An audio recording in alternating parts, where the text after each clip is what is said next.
So while China was buying U.S. farmland, deep state bureaucrats were busy pushing the Russia collusion hoax. And finally, we may get some answers. According to the DOJ sources, former FBI Director James Comey and former CIA Director John Brennan are now each facing criminal investigations over their roles in the Russia hoax. But John Brennan is claiming he's, quote, clueless as to why he's under investigation. Watch.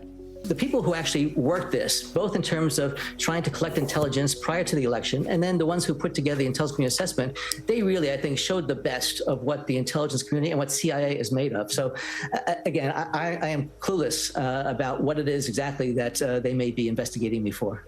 And as always, Senator John Kennedy had the perfect response. Watch this. These two are, they're just especially bad, and they were so political. They're just political hacks who tried to pretend that they had the American people's best interests at heart, and they don't. Here with reaction, Fox News contributor Miranda Devine and former White House Chief of Staff Mark Meadows. Of course, John Brennan might not be so clueless as to why he's under investigation if he actually read some of the stories by you, Miranda. It is remarkable to sit here and look back over the past 8 years, and both of you, you've covered it. Mark, you lived through it. But the biggest political scandal that we have lived through in our lifetimes was the idea that you had the Obama administration launching the U.S. intelligence services against the political enemy of the party that was in power in the White House and used it to try to destroy their political opponent. And they largely, in a lot of ways, got away with a whole lot of it, Miranda.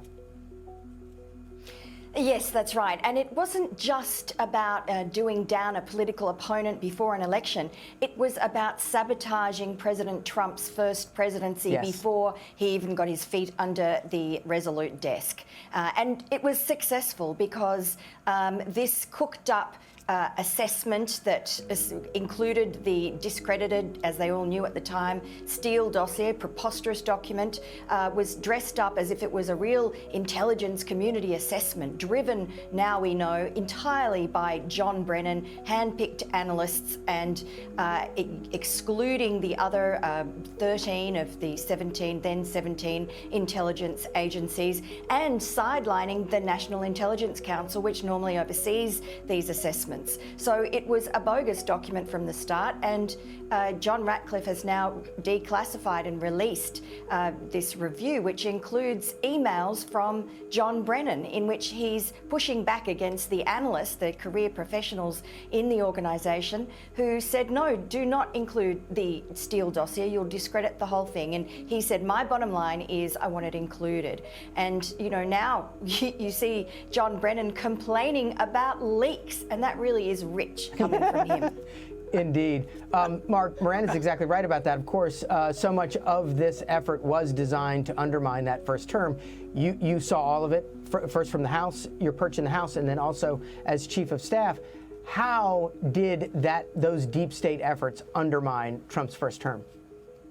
Well, it was a reoccurring theme over and over again, Charlie, and Miranda's right. It was really rich to hear them complain about leaks coming out of DOJ when the entire DOJ FBI was a leak operation designed to continue this information Russian hoax from the get-go. And listen, here's what we do know, is President Trump was treated very differently than candidate Hillary Clinton. We've known that for a long time. You've covered it. Miranda's written about it. Obviously, it's been part of a number of congressional hearings. But here's also the interesting thing today is the testimony given on Capitol Hill doesn't seem to jive with some of the emails that have now been declassified and released. And yet we know from the intelligence assessment that Christopher Steele and this dossier not only had huge holes in it, but it had credibility problems from the get-go. And yet there was a desire to continue that narrative that affected the Trump administration throughout the 4 years of his first term. Miranda, do you think that Jim Comey and John Brennan will ever actually pay a price for this? Well, I have more confidence now than I previously did. John Ratcliffe, the CIA, has made this referral. They were compelled to do so because I believe it may be on allegations of perjury, because as Mark just said, there are very differing statements that came out of, I'm thinking particularly of Brennan, about the Steele dossier, which he said he knew nothing about its inclusion in that assessment. No, of course it wasn't included. It was not just an annex, it was included in the main body of the assessment. It coloured the entire assessment. And John Brennan lied about that continually. He lied about it in testimony to Congress, but he also gave testimony within the last 5 years, which is important because that means it's within the statute of limitations, to both the Durham investigation and also to James Comer's Biden corruption investigation. So I believe the CIA would not have referred this to the FBI if they didn't have evidence that some of that testimony behind closed doors did not jibe with the actual words of John Brennan in those emails. Right. Mark, real quick, do you think that they'll pay a price?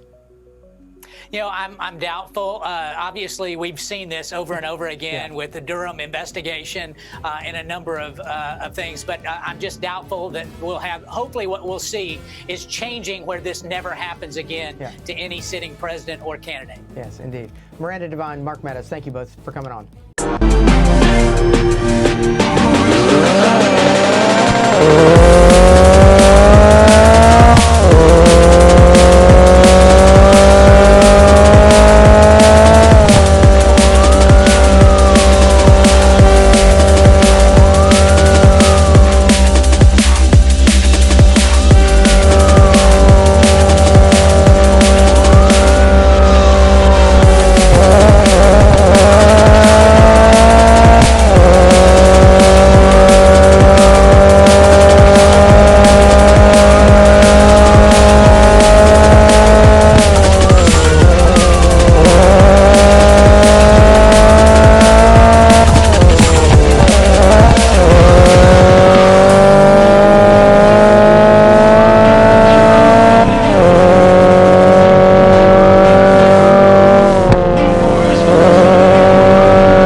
Blah.